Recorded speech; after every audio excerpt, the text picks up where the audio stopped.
she wanted to, but all them fears started creeping up, of what happened, in the beginning with the social media and everything, hunting us down everywhere we go, and trying to basically ruin us everywhere we go.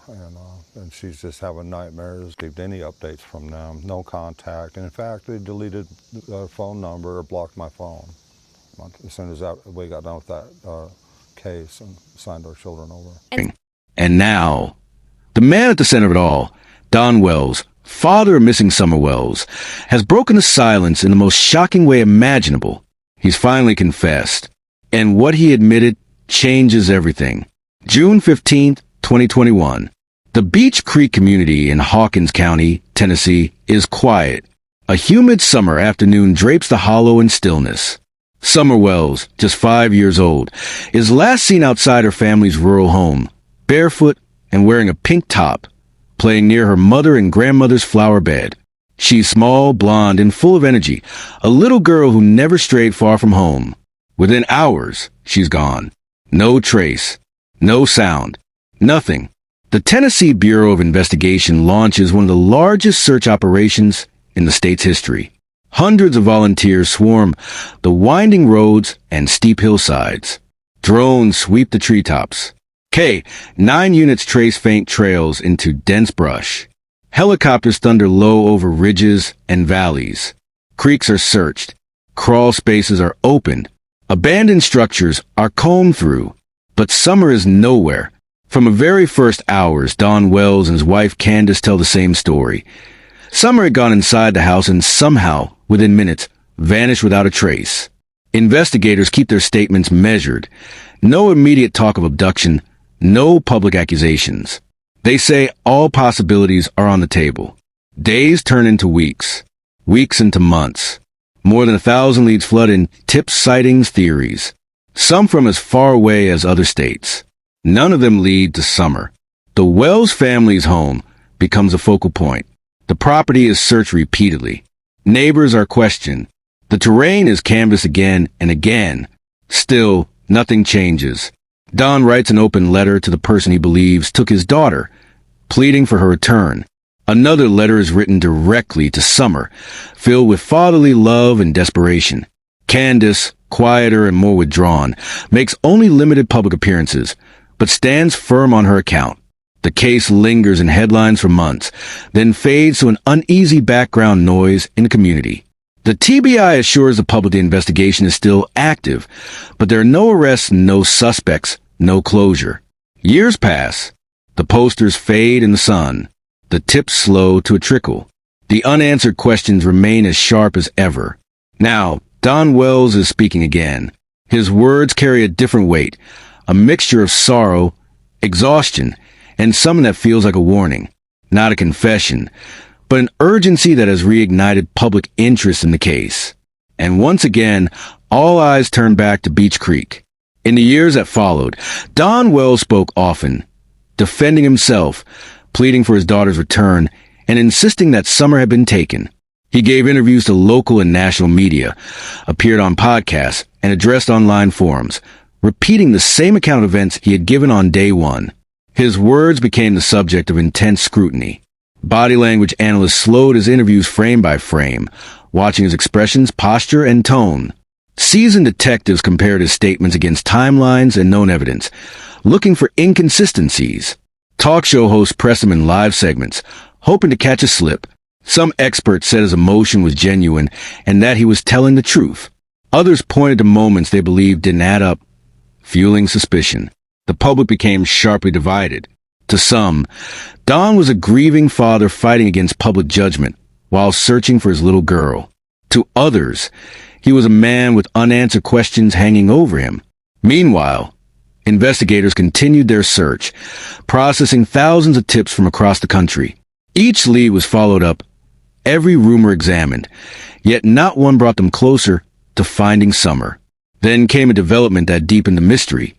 Summer's 3 brothers were quietly removed from the family home by Child Protective Services.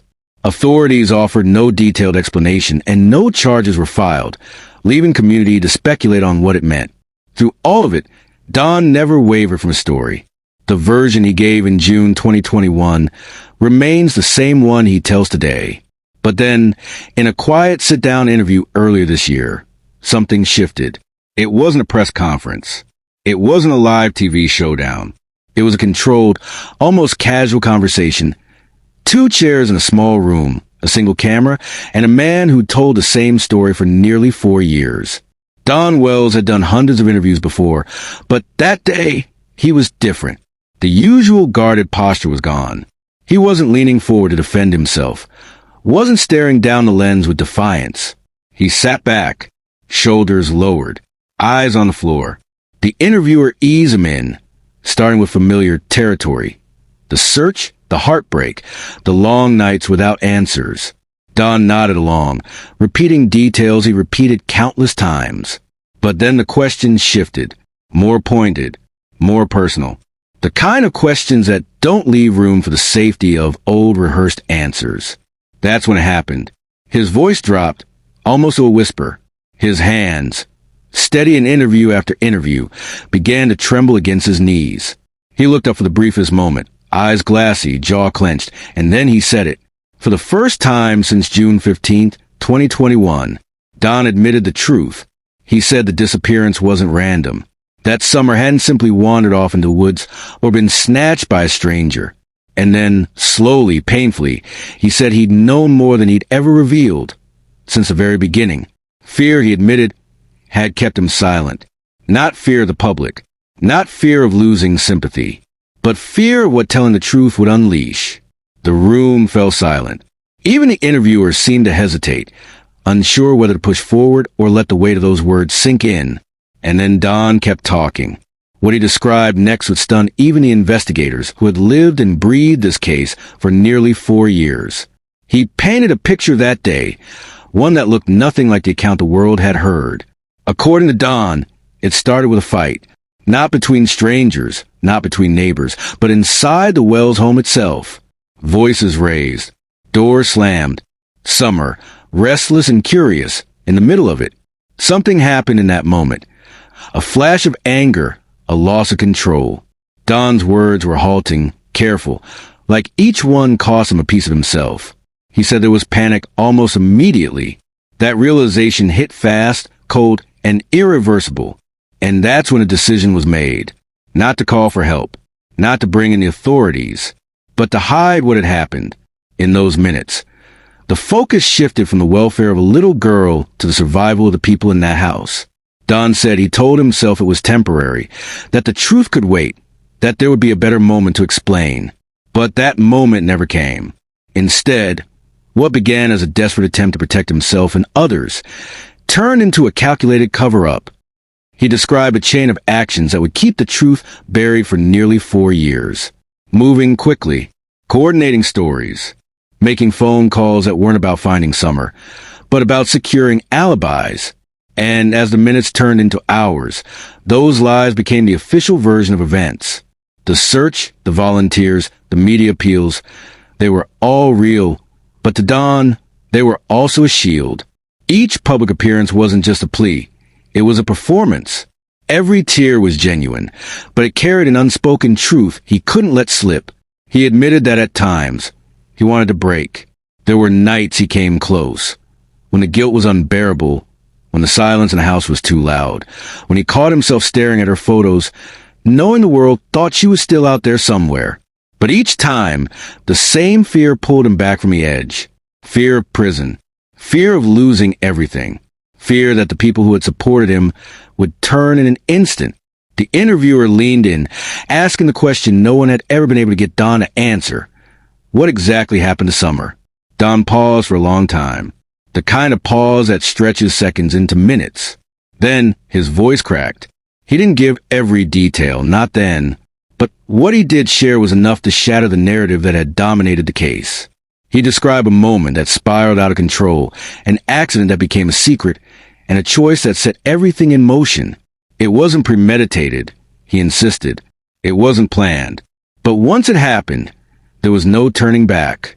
He admitted to moving her, to taking steps to make sure no one would find her, to watching the search unfold while knowing it was all for nothing. When the interviewer asked if anyone else knew, Don hesitated, then said he hadn't acted entirely alone.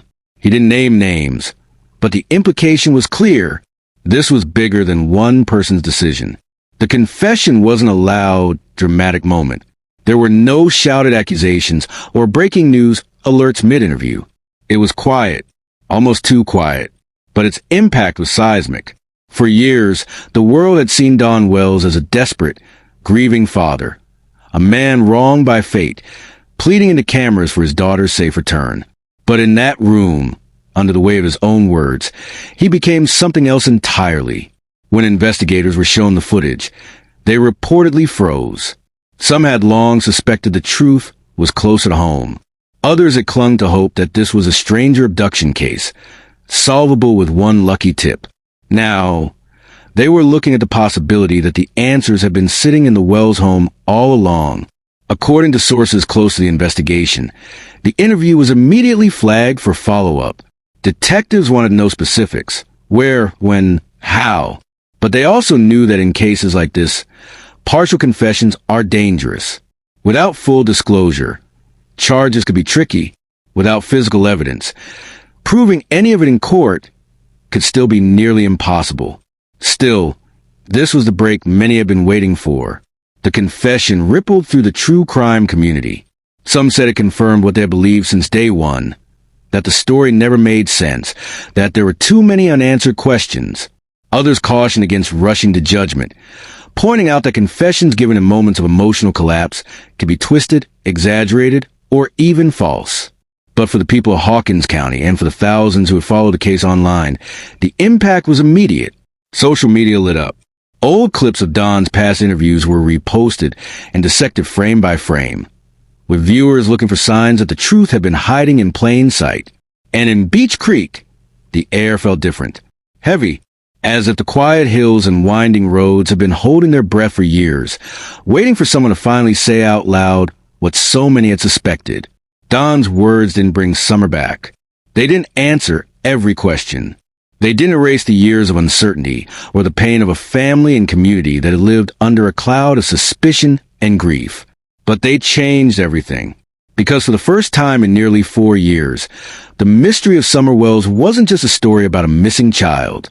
It was about what really happens when the truth is too heavy to tell, until the weight finally becomes too much to carry. And now, with his own words on record, Don Wells had taken the story in a direction no one could predict it. The investigation was no longer about finding out if someone close to Summer knew the truth. It was about deciding what to do now that one of them had finally said it. Within hours of the interview airing, the internet exploded. Social media platforms lit up with clips, quotes, and heated debates. Hashtags tied to Summer's case began trending worldwide. Headlines screamed in bold letters, "The confession that broke America." For some, it was a moment they had been waiting for, a vindication of every suspicion they had voiced since the first news alert back in 2021. They had always believed the truth was inside the house, hiding in plain sight, and now they felt the world had finally caught up to what they knew. For others, it was unthinkable. They refused to believe that a father could harm his own child. The Don Wells they had seen in interviews, the man who cried on camera, who prayed publicly, who clutched photos of his missing daughter, didn't fit with the image of someone capable of what he had just admitted. In their minds, something didn't add up. Maybe he was pressured. Maybe it was taken out of context. Maybe it was a desperate man breaking down under years of suspicion and grief. But for the Tennessee Bureau of Investigation, there was no room for speculation. The moment the footage reached their desks, the tone changed. For nearly 4 years, their work had been hindered by dead ends, conflicting accounts, and a frustrating lack of hard evidence. But now, with Don's own words suggesting knowledge and involvement, the case had fresh urgency.